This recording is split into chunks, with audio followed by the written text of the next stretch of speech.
Ontem foi um dia muito especial e ninguém, nem a gente aqui, tratou com o devido peso, entendeu direito o simbolismo do dia 17 de junho de 2020, em que o presidente, para fazer uma coisa quase de apelo bíblico, negou, Fábio Cuba, a democracia 3 vezes. Hein?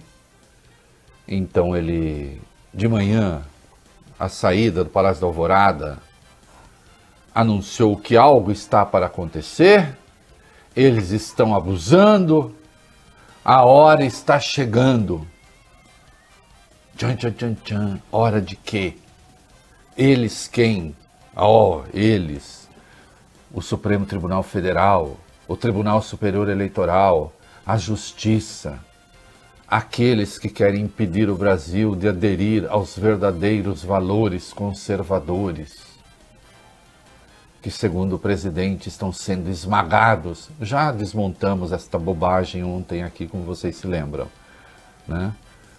Os conservadores, por exemplo, os grupos evangélicos, cresceram brutalmente nos governos do PSDB e do PT, que o Bolsonaro, na sua tolice infinita, chama de socialistas.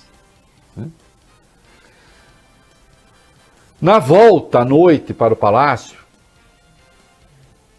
aí ele usou uma palavra mais sombria, emboscada.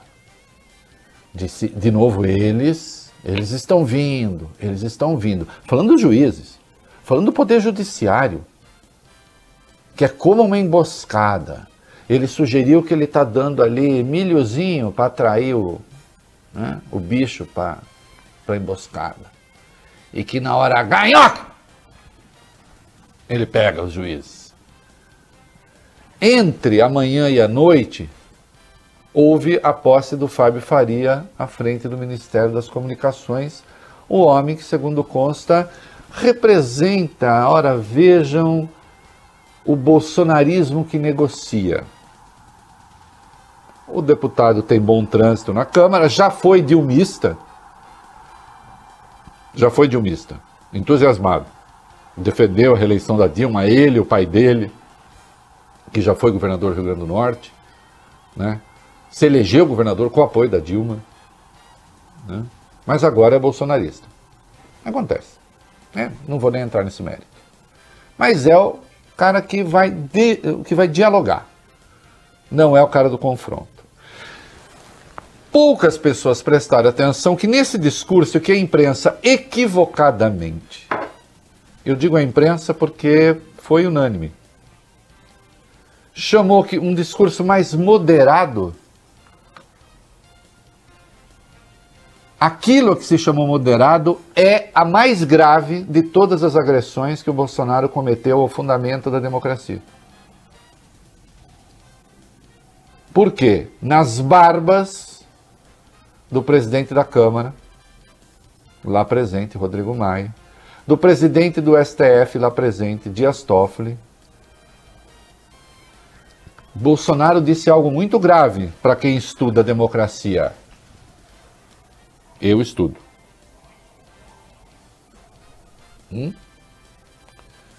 Para quem procura estudar. Como é que é? É o povo que manda nas instituições, não são as instituições que mandam no povo. Opa! Essa é a devisa de qualquer tirano. Eles se irritam, né, com isso, mas tá aqui, era a divisa desse cara aqui, ó.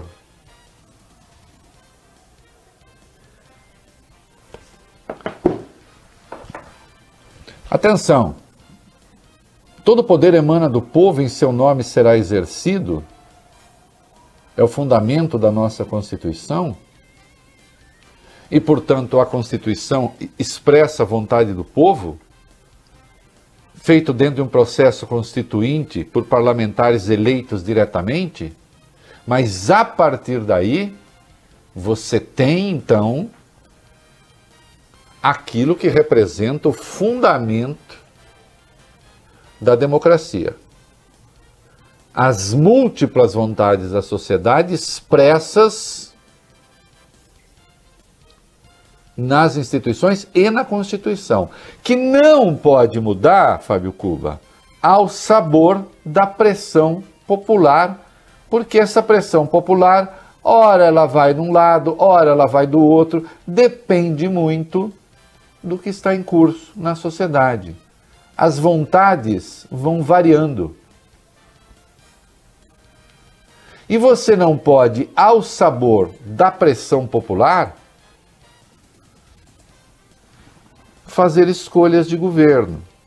Até porque você não pode tomar como pressão popular apenas aqueles que o apoiam. O que é um erro grave. Porque, já dissemos aqui, a democracia é constituída de vontades várias e a qualidade essencial da democracia, a qualidade principal da democracia é proteger a divergência. Como eu já disse aqui muitas vezes, governo também há em tiranias. Há governo na Coreia do Norte, há governo em Cuba, há governo na Venezuela, há governo na Arábia Saudita, há governo na Turquia, há governo no Brasil. E há governo nos Estados Unidos, na França, na Alemanha. Agora é preciso ver nesses países onde é que a oposição é livre. Onde a oposição for livre, há democracia. Onde ela não for livre, não há. Não é o governo que define a existência da democracia, é a existência de oposição que define a existência da democracia.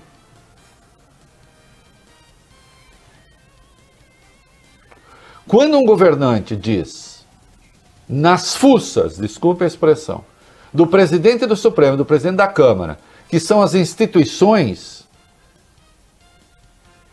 que mandam na Constituição, é isso que ele está dizendo? Ou melhor, que é o povo que manda na Constituição, que as instituições estão subordinadas à vontade do povo. De que vontade ele está falando? Da grande vontade que resultou na Constituição? Ou essa vontade de rua, o grito, o gargarejo? Aqueles que vão cobrar ações ali do governo. Não, era disso que ele estava falando. Para quem havia prometido, havia pouco então, que está chegando a hora, aí faz essa declaração e depois à noite fala em emboscada. Há um descompromisso essencial aí com a democracia. Ele não entende o que é esse regime, né? Eu vivo citando aqui o artigo 10 do Federalista, do Madison,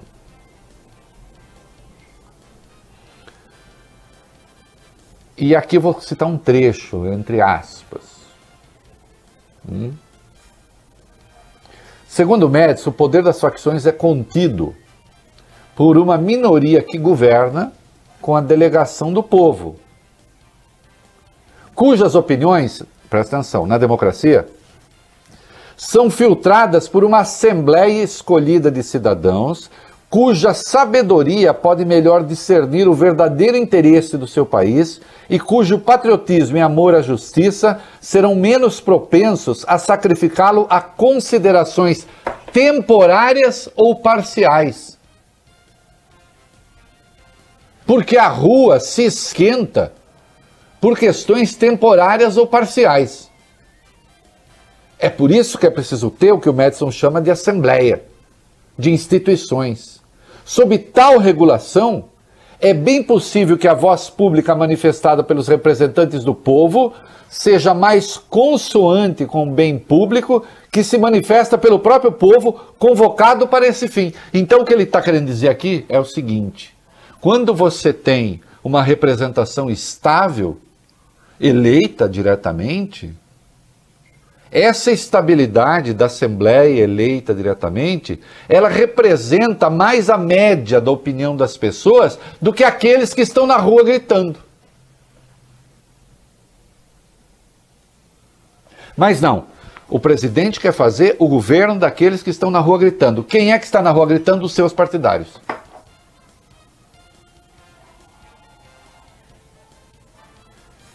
E fazendo permanentemente ameaças. Sem que a gente saiba por que ele está nos ameaçando. Ou sabemos, ele não aceita que os seus aliados, aqueles da sua turma, sejam submetidos aos critérios de lei e justiça que servem ao conjunto dos brasileiros. Então notem, as ações que mais o deixaram revoltado nem partiram do Alexandre de Moraes, partiram da Procuradoria-Geral da República, do Ministério Público Federal, cujo chefe é um aliado seu.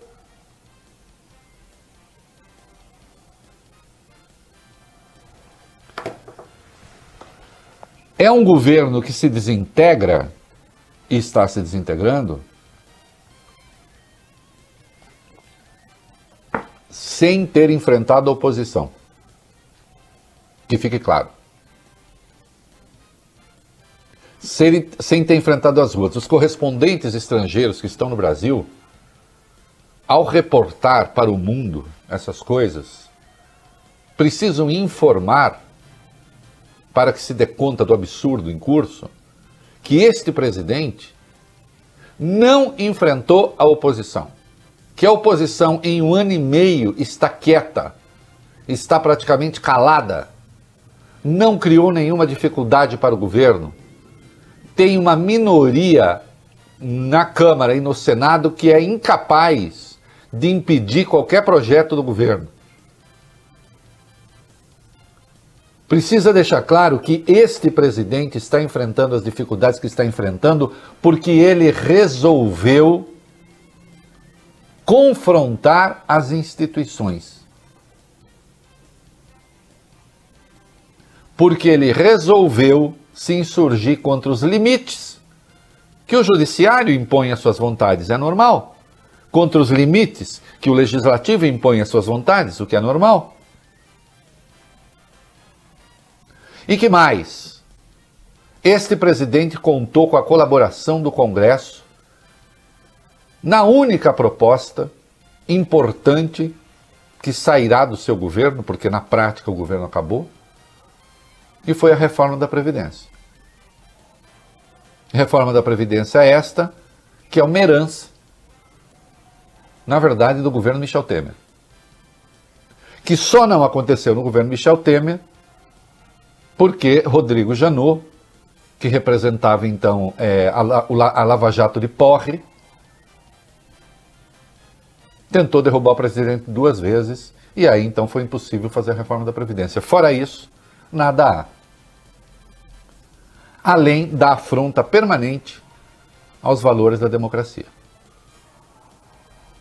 E agora, o passado sai do pântano e bate a porta. E ao bater a porta, vem com as características que fazem parte do grupo. Nós vamos ver. Onde é que estava homiziado, escondido, o Fabrício Queiroz? Na propriedade de quem? O dono desta propriedade, quem é? No conjunto das coisas. Aí eu vi as pessoas se espantarem. Puxa vida, mas o justo lá ele foi se esconder? Meus queridos, de Goethe a Max Weber, ô Fábio Cuba. O nome disso, teu nome. Momento cultural. São as afinidades eletivas. São as escolhas. Em Goethe é romance. No Weber é uma expressão que está na ética protestante e origem do capitalismo. São as escolhas, as afinidades eletivas. Ele ia se esconder onde? Não é? E, obviamente, não podemos deixar de lado um caráter até jocoso, né? Havemos de considerar que Atibaia entra para a história da política brasileira, né? Se você quer ser político, um recado, né? Convém não fazer reuniões em Atibaia. Porque Atibaia, não, quem não é político, por favor, pode ter uma vida normal em Atibaia, curta a sua casa em Atibaia. Agora, político e Atibaia a gente já viu que é uma combinação que pode não dar muito certo. Né? Obviamente eu não me espanto que Fabrício Queiroz estivesse escondido lá. E quando a gente vê que o Jair Bolsonaro ontem fez 3 ameaças golpistas, 3, uma delas, insisto, na frente do presidente da Câmara e do presidente do Supremo, cabe a pergunta para encerrar, eu vou encurtar um pouco o editorial hoje porque tem muita coisa, cabe a pergunta, um autogolpe seria dado pelas Forças Armadas?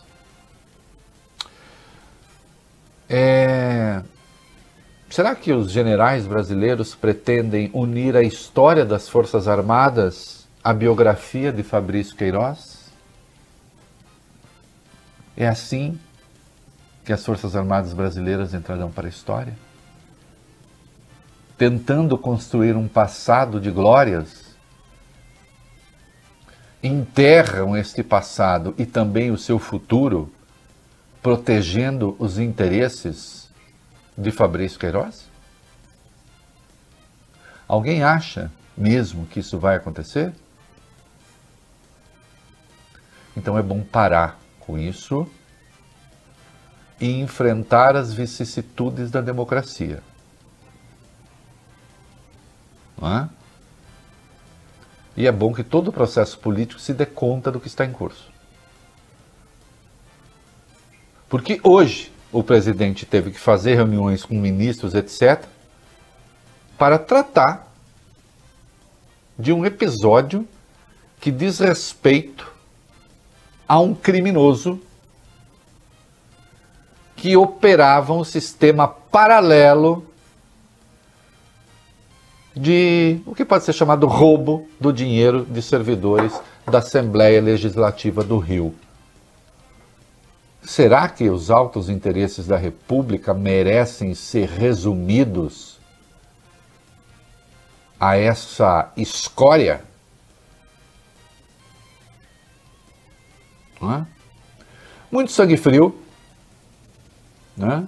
Será necessário, né? O país passará por mais essa e vamos aposentar essa coisa de eles verão, a emboscada, não sei o que, não sei o que lá. Tudo isso para esconder coisas que não honram a biografia de ninguém. Eu diria, não há nem mesmo grandeza na própria ação criminosa. Até ela, de algum modo, é michuruca, é mesquinha. E não merece confundir com os destinos da nação. Não é mesmo?